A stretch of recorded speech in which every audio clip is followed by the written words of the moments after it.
예, 오늘은 고린도전서 12장인데요. 12장에는 이제 우리가 잘 알고 있는 대로 조금 물립니다. 수요일만 되면 좀 물리는 것 같아요. 이상하게 느낌이 그래요. 고린도전서 12장은 많이 아시는 분들은 아시겠지만 은사장이라고 그러죠. 은사장. 그래서 많은 은사들에 대해서 얘기하고 있는데 사실은 주제가 은사가 아닙니다. 12장은. 왜 하나님이 우리를 그리스도를 머리로 해서 이렇게 지체로 모이게 하셨는가? 각양의 다른 사람들을 교회라는 한 몸으로 묶으셨고 연합하게 하셨는가? 그 의도를 얘기하고 있습니다. 그리고 그 최종적인 결론이 이제 13장으로 넘어가게 되고, 그래서 오늘은 그 얘기를 좀 하려고 합니다. 내용이 좀 많아서 바로 본론으로 들어가겠습니다. 첫 번째 읽어봅니다. 시작. 침례의 중요한 의미를 언급하고 있습니다. 본문 12절 13절 현대인으로 봅니다. 몸은 하나이지만 많은 지체가 있고 몸의 지체가 많아도 그것이 다 한 몸인 것과 같이 그리스도도 그와 같습니다. 우리는 유대인이든 이방인이든 종이든 자유인이든 모두 한 성령님으로 침례를 받아 한 몸이 되었고 한 성령님을 모시고 있습니다. 두 가지 이야기를 하고 있습니다. 첫 번째는 우리 몸이 여러 가지 기관과 지체로 구성되어 있듯이 뇌, 위장, 심장, 폐, 또 지체로서는 손, 발, 눈 이렇게 있지만 이 각 지체들이 한 몸이듯 따로따로 노는 게 아니라 한 몸을 구성하듯 그리스도도 그러하십니다. 그게 이제 12절이죠. 그리스도께서도 몸인 교회로서 존재하시고 여러 각양 다른 성도들을 이런 지체로 가지고 계신데, 그래서 그 여러 각양 성도들은 결국은 한 몸입니다. 그 얘기고, 두 번째로 13절에서는 이렇게 한 몸이 된 것은 한 성령으로 침례를 받고 한 성령님을 모심으로써 그렇게 된 것입니다. 이 얘기를 하고 있어요. 그러면서 이 교회의 하나됨, 우리 성도들의 하나됨, 그리스도의 연합의 근거로 침례를 언급하고 있습니다. 그래서 예수님께서 승천하시기 전에 대사명이라고 그러죠. 대사명을 주시면서 뭐라 그러세요? 네, 19절, 20절. 그러므로 너희는 가서 모든 족속으로 제자를 삼아 아버지와 아들과 성령 이름으로 뭐를 베풀고? 침례를 베풀고. 내가 너희에게 분부한 모든 것을 가르쳐 지키게 하라. 볼지어다 내가 세상 끝날까지 너희와 항상 함께 있으리라. 그래서 제자를 삼으라는 명령 속에는 구체적인 세 가지 일을 해야 될, 제자 삼기 위해서 해야 할 세 가지 일을 말씀하시죠. 첫째, 가라. 두 번째가 침례를 줘라. 세 번째가 가르쳐서 지키게 해라. 가라와 가르쳐 지키게 하라까지는, 이 두 가지는 이해하기가 어렵지 않습니다. 우리가 가야 되죠. 불신자들에게 나한테 오라 그런다고, 예수께로 오란다고 그들은 스스로 못 옵니다. 우리가 가야 되죠. 그래서 선교도 해야 되고 전도도 하는 거죠. 우리가 가야 돼요. 가르쳐 지키게 하라도 이해하기가 어렵지 않습니다. 그리스도 예수의 도를, 복음을 알게 하고 그들로 하여금 하나님의 뜻대로 지켜 살게 해야 되는 거죠. 근데 이제 침례를 주라는 명령은 그냥 예수 믿게 하라는 건가? 굳이 아들과 아버지와 성령으로 침례를 줘라라는 의미가 뭔가? 그냥 구원받게 하라는 거 아닌가? 물론 그것도 포함됩니다. 그렇지만 더 핵심되는 중요한 의미가 있습니다. 침례를 주라는 거예요.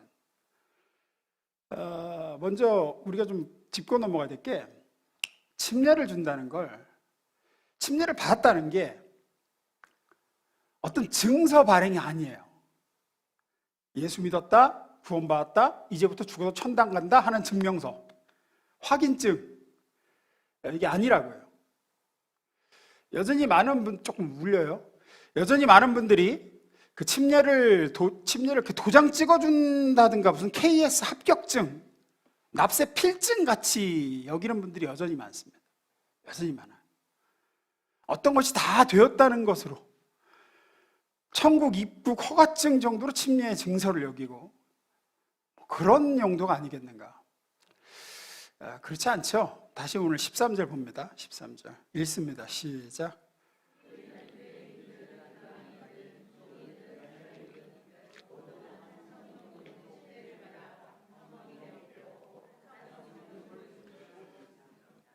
한 성령님으로 침례를 받아 한 몸이 되었다. 이게 핵심입니다. 침례의 핵심이에요. 즉 성경에서 침례를 준다, 침례를 받는다라는 것은 가장 핵심적인 의미는 그리스도와의 연합을 의미합니다. 의식이 상징하는 바가 그거죠. 물에 들어갈 때는 내가 그리스도와 함께 죽는다. 잠깐 있죠. 1초, 0.5초 있죠. 이제 그게 죽어 있는 예수님이 부활 전 3일이죠. 이제 그렇게 장사 지낸 바 되었다가 다시 올라올 때는 그리스도와 연합하여 그리스도께서 부활하신 것처럼 나도 함께 그리스도와, 이제는 죄의 종으로 살던 나는 죽었고 아담의 후손인 나는 죽었고 둘째 아담이 예수의 후손으로, 예수와 연합된 존재로 다시 태어나는 거죠. 그것이 침례의 가장 큰 의미입니다. 그리스도와의 연합. 한 성령으로 침례받아 우리는 주 예수 그리스도를 머리로 하는 그 몸으로 이제 연합이 되는 거죠. 이 침례를 통한 연합은 첫째로는 그리스도와 연합돼서 그리스도와 내가 하나가 되었다는 뜻. 그게 첫 번째고요. 두 번째, 그렇게 침례받은 신자들이 그리스도와 각각 하나가 되었기 때문에 신자끼리도 한 몸으로서 하나가 된 것을 얘기합니다. 예수 그리스도와 내가 연합돼서 하나가 됐어요. 나와 주님이 하나가 됐어요. 그러면 이제 예수 그리스도와 연합된 모든 성도들 간에도 역시 하나인 거죠. 그래서 우리가 형제님, 자매님 하는 이유가 이제 그래서 그런 거죠. 간단한 명제죠. A는 B면 A는 B고 B가 C면 A도 C다. 그러니까 나는 대한민국 국민이다. 너도 대한민국 국민이다. 따라서 우리는 다 대한민국 국민이다. 이렇게 되는 거죠. 너도 침례받음으로 예수와 하나 됐고 나도 침례받아 예수와 하나가 되었고 따라서 우리는 모두 예수와 하나 됐고 너도 나도 하나다. 그렇게 수직적으로는 주님과 수평적으로는 다른 성도들과 하나가 된다. 이게 침례의 가장 중요한 의미예요. 그래서 우리가 성찬을 받을 때도 침례 받으신 분, 물론 침례를 안 받아서도 예수를 영접하신 분도 있을 수 있죠, 마음속으로. 그래도 침례 받으신 분이라고 하는 이유가 여기 있는 겁니다. 그리스도와 연합을 공포한 거기 때문이에요. 그러니까 예수님의 말씀 속에 침례를 줘라. 너희가 가서 제자를 삼을 때 첫째 가라. 가서 제자 삼으라. 둘째 침례를 줘라. 세 번째 가르쳐 지키게 하라 라고 할 때 이 침례를 주라는 뜻 속에는 뭐가 들어있는 거냐? 예수 그리스도를 머리로 하는 그 몸, 즉 교회에 연합되어 소속되게 하라라는 뜻이에요. 제자를 삼는 데는 반드시 교회에 연합되어 소속되도록 해야 된다라는 명령이 들어있는 겁니다. 교회는 꼭 안 나가셔도 되고요, 예수만 잘 믿으시면 돼요, 이건 말이 안 돼요. 왜냐하면 예수님이 하신 명령에는 침례를 주라는 말이 있고, 침례를 주라는 건 그리스도와 연합되게 하고 그리스도와 연합된 다른 성도들과도 연합되게 하라는 의미가 그 속에 들어있기 때문입니다. 두 번째 읽습니다. 시작. 무슨 얘기냐면 이렇게 연합됐어도 연합이 잘 안 되는 게 정상이라는 얘기예요. 본문 다시 봅니다. 몸은 하나이지만 많은 지체가 있고 몸의 지체가 많아도 그것이 다 한 몸인 것과 같이 그리스도도 그와 같습니다. 우리는 유대인이든 이방인이든 종이든 자유인이든 모두 한 성령님으로 침례를 받아 한 몸이 되었고 한 성령님을 모시고 있습니다. 우리가 이렇게 침례받아 예수님과 연합되어 수직적으로 주님과 하나 되었듯 수평적으로도 다른 예수와 연합된 성도들과 다 하나가 되었습니다. 그렇게 하나된 교회에 대해서 사도 바울은 에베소서에서는 이렇게 얘기하죠. 잘 아는 구절입니다. 읽습니다. 시작. 여기서 말하는 성령이 하나 되게 하신 것은 뭘 얘기하는 겁니까? 그러니까 그리스도에 연합된 교회를 얘기하는 거예요. 교회의 하나됨을 지켜라, 이 얘기입니다. 그리스도와 연합되고 각 성도들이 그리스도를 통해서 연합된 이 하나됨을 지켜라. 그런데 이제 지금 여기 에베소의 얘기처럼 하나된 것을 가만히 있으면 되는 게 아니라 힘써 지키라 그러죠. 힘써 지켜라. 힘써 지켜야 한다는 얘기는 무슨 의미가 내포되어 있습니까? 지키는 게 쉽다? 쉽지 않다. 쉽지 않다는 겁니다. 쉽지 않다는 거예요.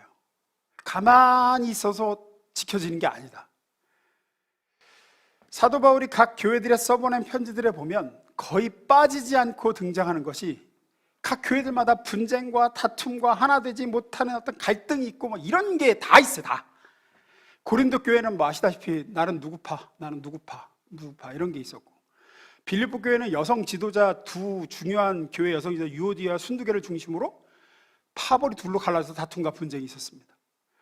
칭찬받는 데살로니가 교회라고 해도 재림과 종말에 대한 여러 견해들로 시끄러웠던 교회입니다. 에베소 교회는 거짓 교사와 이단들이 교회를 분열시켰습니다. 교회 들마다 다 그래, 다.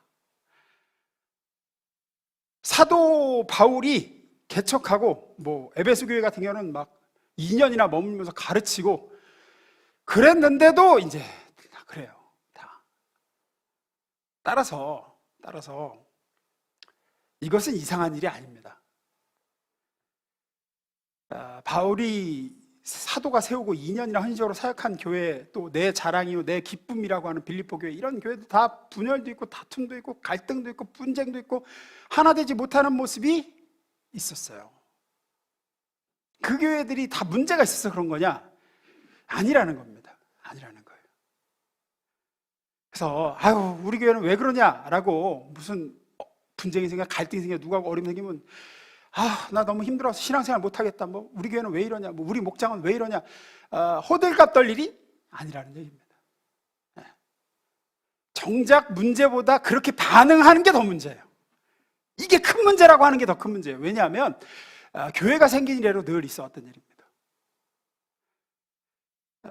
인간은 단순한 존재가 아니라 그래요. 그 사자는 배가 부르면 그 옆에 뭐 먹잇감이 지나가도 상관 안 한다 그러죠. 뭐 그냥 소 닭부듯이 하고 그냥 가만히 있는다 그러죠. 배부르면. 그러니까 동물은 배부르면 딴짓을 하지 않습니다. 그러나 사람은 배부르면 딴짓을 더 많이 하죠. 더 많이 해요. 배가 고팠을 때는 배를 채우는 것만이 목표였는데 배가 부르면 더 많은 걸 욕심내고 더 여러 것에 욕망을 부리는 게 인간이라는 복잡한 존재, 죄를 가진 존재고, 교회가 배고프고 힘들 때는 이렇게까지 교회가 분열하고 그런 양상이 별로 없습니다. 풍족해지면 그래요. 아브라함과 롯도 하란에서 떠나가지고 서로 의지하고 그러다가 이제 많아지니까 싸우는 거예요. 많아지니까. 하나님은 우리를 배부르면 만족해야 할 정도로 만들지 않으셨습니다. 그래서 그냥 단순히 무슨 말씀을 드리고 싶은 거냐면 인간은 딱히 이유가 없어서 싸운다는 거예요. 배부르고 어려움이 없는데 왜 저럴까 싶지만 모여있으면 갈등하고 모여있으면 욕심이 생기고 충돌하는 존재들이란 겁니다. 서로의 생각이 다르고 주장이 다르고 에고, 자아가 충돌을 하고 쫀심이 충돌을 하고, 그래서 결론은 이 시대에 그렇게 해서 상처받았다는 성도가 많고, 그래서 나는 교회가 싫다. 가면 맨날 뭐 주님의 사랑으로 사랑하면 이 말만 이루고 뭐 맨날 싸우고 말이야. 상처 주고 상처 받고 꼴도 보기 싫다. 그래서 혼자 하나님 믿고 섬기겠다 하는 성도들이 점점 많아지고 있는 시대죠. 점점 많아지고 있는 시대. 근데 잘 안 되는 게 정상이에요, 교회는. 그래서 세 번째, 그래도 연합해야 됩니다. 그래도 우리는 교회로 모여 연합하고 하나 되고자 하고 함께 가고자 해야 돼요. 저렇게 모이면 싸우고 뒤에서 뒷말하고 갈등이 있고 분쟁이 있고 하나 되지 못하는데, 그러니까 나는 교회가 딱히 필요 없는 것 같다. 요즘 뭐 온라인 예배도 넘쳐나고 그냥 교회 안 가니까 속이 다 시원하고 뭐 또 이런 분도 있어요. 헌신을 안 하니까 그냥 너무 편하고 좋대. 예배만 딱 드리고 가고 딱 드리고 가고. 그렇지 않습니다. 나는 주님은 좋지만 교회는 싫다. 이거는 말이 안 돼요. 왜냐하면 성경은 교회를 뭐라고 표현하냐? 그리스도의 신부라고 하고 그리스도의 몸이라고도 합니다. 여러분이 만약에 이런 사람을 기뻐할 수 있을까요? 이제 예를 들어서 결혼을 앞둔 신랑에게 나는 너는 좋지만 네 신부는 진짜 꼴도 보기 싫다. 그 신랑이 그 사람과 계속 같이 친하게 지낼 수 있을까요? 불가능하죠. 내가 사랑해서 아내로 맞이한 신부인데 나는 너는 정말 마음에 드는데 너 신부는 진짜 내가 꼴 보기 싫어갖고 진짜 내 앞에서 얘기도 꺼내지 말고 뭐 이렇게 얘기하면 누가 좋아해 누가? 예를 들어 또 사람을 앞에 두고 당신 요 얼굴 머리까지는 참 마음에 드는데 목 이하로는 진짜 마음에 안 드네 뭐 이런다. 같이 교제할 수가 없죠. 그러면 이거 따로 생각할 수가 없잖아요. 이게 나한테 다. 근데 자신이 예수를 믿는다고 하고 내가 예수님 믿는다, 예수님 사랑한다고 하는 사람 중에 많은 사람이 이런 태도를 갖는다는 거예요. 나는 예수는 좋지만 교회는 싫다. 나는 예수 믿지만 예수 믿는 것들이 보기 싫어서 교회를 안 간다. 그거는 머리는 마음에 드는데 목 아래가 영 마음에 안 들어서. 당신은 마음에 당신 신부가 아주 꼴도 보기 싫다. 절대로 주님과 온전한 교제를 이어갈 수도 없고 그 사람의 영적 성장이 이루어질 리가 만무합니다. 그래서 교회에 아픔이 있고 때로는 서운한 일도 벌어지고 상처도 받고 어떻게 저런 사람이 뭐 이런 일이 있어도 우리는 연합해야 돼요. 절대로 그리스도의 몸인 교회를 떠나서는 안 됩니다. 완벽한 교회를 찾는 사람들이 있죠. 하지만 아시다시피 말씀드렸다시피 그런 교회는 이 세상에 없습니다. 사도 바울이 베드로가 세우고 뭐 에베소 교회 같은 경우는 사도 바울이 목회다 그 다음에 사도 요한이 이어받아서 목회하고 뭐 그런데도 그냥 아주 힘들었어요. 교회가. 왜냐하면 교인의 신분은 이중적이기 때문입니다. 이미 거룩한 성도이면서 아직 죄인이에요. 이미와 아직. 이미 거룩한 성도이고 이미 그리스도의 제자이지만 아직 죄인이에요. 그런 복잡한 존재들이 모인 곳이 교회입니다. 그래서 자세히 관찰해 보면 교회 안에서 죄인의 행태가 당연히 많이 발견됩니다. 아직 죄인들이 모였으니까. 오히려 그게 당연한 거예요. 당연한 거. 교회가 세상보다 못하다. 뭐 어떤 면에서는 더 그럴 수 있어요. 왜냐하면 이게 복잡하거든요. 이미 예수 안에서 예수와 연합됐는데 아직 죄성이 남아있다 보니까 자기 내면의 죄와의 싸움도 있는데 거기다가 또 그런 사람들끼리 모여있으니까 더 아사리팡이 나기가 쉬워요. 어떤 면에서는. 그래서 그렇게 분쟁이 일어나고 상처받고 어려움이 있는 게 당연한 겁니다. 근데 이 당연한 것에 놀라고 당연한 것을 문제 삼는 게 이상한 거죠. 따라서 나는 교인들에게 실망해서 교회 못 나오겠다. 나는 교인들로부터 상처를 받아서 이제 교회 안 나간다. 이거야말로 어리석은 생각입니다. 고린도전서 12장 오늘 27절 보면 27절에 이런 말씀이 있습니다. 읽습니다. 시작.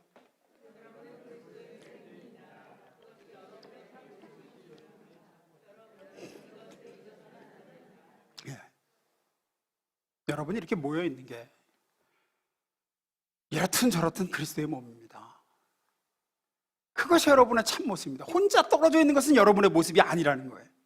반드시 머리 되신 예수 그리스도와 각 지체들로 구성된 한 지체로서 들어가 기능을 해야 되지, 나는 저거 꼴보기 싫어서 따로 있을래, 이건 아니라는 겁니다. 완전하고 죄가 없었던 에덴 동산과 같이 좋은 환경에서도 하나님은 사람이 혼자 있는 것이 좋지 않다 그러셨단 말이에요. 아직 죄가 들어오기 전이었는데도 하나님은 아담이 혼자 있는 게 좋지 않다 그러셨어요. 그래서 공동체를 만들어 주시죠. 인간은 본래 그렇게 하나님 안에서 공동체를 구성해서 서로 교제하며 살도록 만들어졌습니다. 그 누구도 혼자서는 우리를 하나님의 아들 그리스도와 닮아가도록 성장시키시려는 하나님의 목적을 달성할 수가 없어요. 자기가 제 아무리 날고 뛴다 그래도 혼자서는 예수를 닮아갈 수가 없습니다. 제가 자주 예를 들죠. 이 말은 사실 신학자 트루나이젠이 한 말인데, 인간이 혼자 할 수 없는 것이 두 가지가 있다. 하나는 결혼이고 하나는 신앙생활이다. 인간은 혼자서는 절대로 성숙한 그리스도인이 될 수 없다. 반드시 함께 해야 되죠. 그리스도를 머리로 해서 하나로 묶인 교회 공동체에 소속되어 갈등하고 싸우고 상처 주기도 하고 상처 받기도 하고, 그러는 속에서 우리가 무엇을 배우냐면 첫째로는 내가 얼마나 아직도 죄된 존재인지를 실감합니다. 혼자서는 실감이 안 돼요. 혼자서는 잘 안 됩니다. 혼자서 성경 보고 기도하고 하나님과 1대1만 관계가 계속 갔잖아요. 그러면 자기가 굉장히 거룩하게 느껴집니다. 근데 그걸 그 자기 안에 여전히 살아있는, 펄펄 살아있는 그 자기 부인이 안 된 그 자아가 언제 드러나냐면 나 같은 존재들이 다 같이 모여 있을 때, 그렇게 함께 갈 때예요. 그때 우리는 내가 아직 멀었다는 것도 알게 되고 내 속에 아직 선한 것이 없음도 깨닫게 되고 내가 얼마나 남을 무는데 익숙하며 얼마나 아직도 나 자신이 죽지 않고 살아있는지가 그때 보이죠. 우리는 그렇게 교회로 모여 자기를 복종시키는 필요성을 느끼고 배우게 됩니다. 주님은 그것을 위해서 우리에게 교회로 모일 것을 요구하시고 제자를 삼으라, 꼭 침례를 주어서 그를 교회에 불러들이라, 신자들 속에 부대끼며 한 몸이 되는 훈련을 시키라. 비록 갈등이 있고 안 맞고 부딪히고 어려움이 있고 고통스럽다고 해도 같이 가야 된다. 신약 성경에는 서로라는 표현이 50번 이상 등장해요. 서로 사랑하고 서로 기도하러, 서로 격려하고 서로 권고하고 서로 문안하고 서로 섬기고 서로 가르치고 서로 존경하고 서로 짐을 나누어지고 서로 용서하며 서로 복종하며 서로 헌신하며, 이런 표현이 50번 이상 나와요. 즉 이런 모든 명령들을 수행하고 훈련할 방법은 대상이 있지 않으면 안 된다는 거예요. 나는 주님이 좋아서 주님과의 관계는 좋은데 사람들은 피하고 싶어. 그래갖고 그냥 얼른 예배드리고 휙 가버리고, 그 속에는 이 서로를 훈련할 방법이 없습니다. 이것이 우리를 교회에 속해 하나 되어 부대끼며 신앙생활을 해 나감으로써 우리를 성숙시키고 깨트리시고 깎아 나가기를 바라시는 하나님의 뜻이에요. 또 어떤 면에서는 상당히 이렇게 같이 간다는 게, 함께 뭘 한다는 게 비효율적일 때도 많습니다. 예를 들어서 이제 어떤 어려운 사람이나 어려운 교회를 도울 때 개인적으로 혼자 몰래 돕는 것하고 교회적으로 돕는 것 중에서 어느 쪽이 일이 더 신속하고 수월하게 잘 됩니까? 혼자 하는 게 훨씬 낫습니다. 이거 교회로 뭘 하려고 그러면 이게 쉬운 게 없어요. 생각도 다르고, 이게 연말 이웃돕기 헌금도 이게 쉽지가 않아요. 이게. 그래서 그런 분들이 있으실지 모르겠습니다. 교회 돈 내봤자 그냥 내가 꼭 돕고자 하는 대로 가는 것도 아니고 전부 건물 유지 관리하고 사역자들 사람이나 하고 쓸데없는 데 먹고 쓰고 지출되는 것 같으니까 그냥 개인적으로 아는 개척교회나 어려운 분한테 11조 하겠다. 어쨌든 1차적으로는 좋은 마음이고 진실된 마음과 현실적인 생각일 수 있습니다. 그러나 그렇게 하면 한 고달픈 교회가 실제적인 도움을 받을 수 있을지 모르겠지만, 하나님이 의도하신 가장 중요한 목적, 교회를 세우신 목적인 인간이 훈련되고 함께 뭐를 연합해서 하는 그 일이 안 이루어져요. 그러면 그 돈을 교회에 내놓고 어떻게 사용할지를 갈등하고 내 뜻대로 안 쓴다고 싸우고 고민하고, 돈 안 낸 사람이 돈 낸 사람에게 뭐라고 하고 돈 낸 사람이 안 낸 사람 눈치 주고 하면서, 그러면서 이게 깎이기도 하고 겸손을 배우기도 하고 부대끼고 용납을 배우게 되고, 그게 하나님이 원하시는 교회의 모습이에요. 그게 있어야 돼요. 그런 속에서 우리는 깨닫기도 하고 배우기도 하고 성장하기도 하고, 그런 과정이 없으면 그런 기회를 상실하게 됩니다. 교회는 원래, 말씀 마무리지려고 합니다. 교회는 원래 문제가 많습니다. 그거는 사도들이 교회를 세웠을 때부터 2000년 기독교 역사 속에서 늘 그랬습니다. 완벽한 교회는 한 번도 없었고 문제 없는 교회도 없었고 갈등이나 다툼이 분쟁이 없는 교회도 없었습니다. 원래 그렇습니다. 그거를 아셔야 됩니다. 필립 얀시 목사님이 쓴 책, 교회 나의 고민 나의 사랑이라는 책에 이런 인용구가 있어요. 소설을 인용한 내용인데, 그 소설에 이런 내용이 나와요. 자기 친구한테 하는 얘기야. 이 배는 낡아서 삐걱거리고 이리저리 흔들린다네. 그래서 항해를 하다 보면 멀미가 나고 구토가 일어날 때도 있지. 하지만 이 배는 목적지까지는 잘 간다네. 흔들리기도 하고 삐걱거리기도 하고 막 물도 새고 그렇지만 목적지까지는 간다는 거예요. 언제나 그랬고 앞으로도 영원히 그럴 것세. 자네가 있든 없든 상관없이 이 배는 목적지까지 갈 거라고, 그런 이제 인용구가 나와요. 거기서 얘기하는 이 배는 교회를 얘기합니다. 삐걱거리고 흔들리고 그래서 욕지기가 나오고 멀미가 나고 머리가 아프고, 하지만 이 배의 선장 되신 주님은 결국은 이 배를, 이 교회라는 이 배를 삐걱거리고 흔들려도 원하시는 목적지까지 가게 하신다는 거예요. 언제나 그랬듯 전에도 그랬고 앞으로도 영원히 하나님의 교회는 하나님께서 운행하실 거다. 네가 거기에 있든지 없든지 상관없이 나는 이딴 데는 싫다. 그래서 뛰어내려서 혼자서 이렇게 뗏목 타고 가는, 그걸 하나님이 원하시지 않는다. 네가 거기서 빠져나가도 이 배는 하나님이 원하시는 대로 갈 거다. 그러니 교회 안에 들어와야 됩니다. 또 들어와서 맨 뒤에 숨지 마시고 사람들 옆에 끼어서 싸우기도 하고 울기도 하고 하십시오. 이 훈련을 주님께서는 우리에게 요구하고 계십니다. 오늘날 신자들의 최고의 잘못된 질병 중에 하나가 뭐냐면 자기가 원하는 걸 얻기 위해서 교회에 나온다는 거예요. 마음의 평안을 얻기 위해서 교회 오고, 자신이 요구하고 있는 것을 이루기 위해서 기도하기 위해서 교회 오고, 마음에 있는 어떤 불안감을 해소하고자 예배드리고, 자기 만족감을 얻기 위해서 헌신도 하고 뭐 헌금도 내고 한다는 거예요. 그러다가 원하는 걸 못 얻고 원치 않는 상처를 받는다든지 원치 않는 무슨 껄끄러움이 생긴다든지 그러면 가차없이 등 돌리고 교회를 떠난다는 거예요. 내가 교회에서 이 꼴을 보려고 왔냐 이러면서. 아닙니다. 교회로 모이게 하신 중요한 목적은 그렇게 부대끼면서 부딪히고 깎여 예수를 닮아가게 하는 데 뜻이 있습니다. 따라서 교회는 일하는 기관이 아니고 훈련받는 것이고 성장하고 내가 변화되는 것입니다. 각 사역팀과 부서에 들어가고 목장에 소속되어 매주 함께 모여야 되는 이유가 여기 있죠. 여기 있어요. 싫어도 꼴보기 싫은 사람을 또 보고 그러면서 자아가 깨져요. 그러면서 교회 일에 참여하셔서 듣기 싫은 소리도 듣고 성질도 내시고 그러다가 생채기를 받고 집에 가서 울고 기도하고 그러셔야 됩니다. 그러셔야 큽니다. 그러셔야 변화가 되고 성숙해져 가고 그리스도 예수를 닮아가는 모습이 조금씩이라도 나오기 시작합니다. 혼자서는 절대로 그게 안 됩니다. 절대로 안 됩니다. 이것이 교회로 모이게 하신 주님의 가장 큰 이유 중 하나입니다. 이 이유를 놓치면 안 됩니다. 우리 교회가 뭘 했다, 우리 교회 이런 거 잘한다, 우리 목사님 설교가 좋다, 우리 교회는 이게 어떻다 하는 얘기는 마치 유치원생이 우리 아빠 힘세다 뭐 이렇게 하는 유치한 겁니다.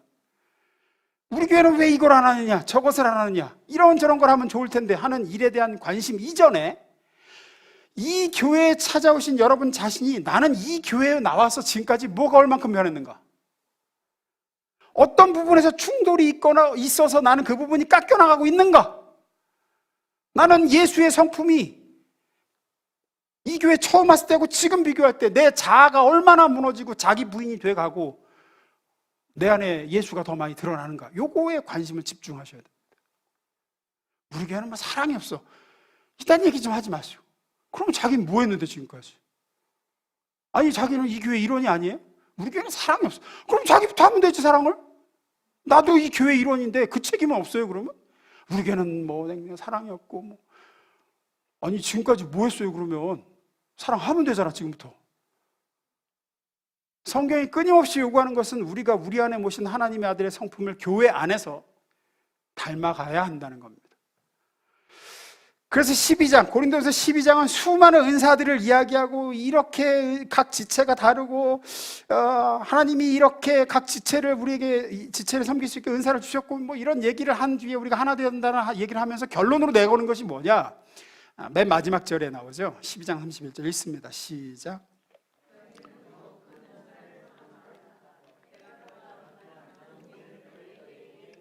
예. 그리고 13장으로 넘어가죠.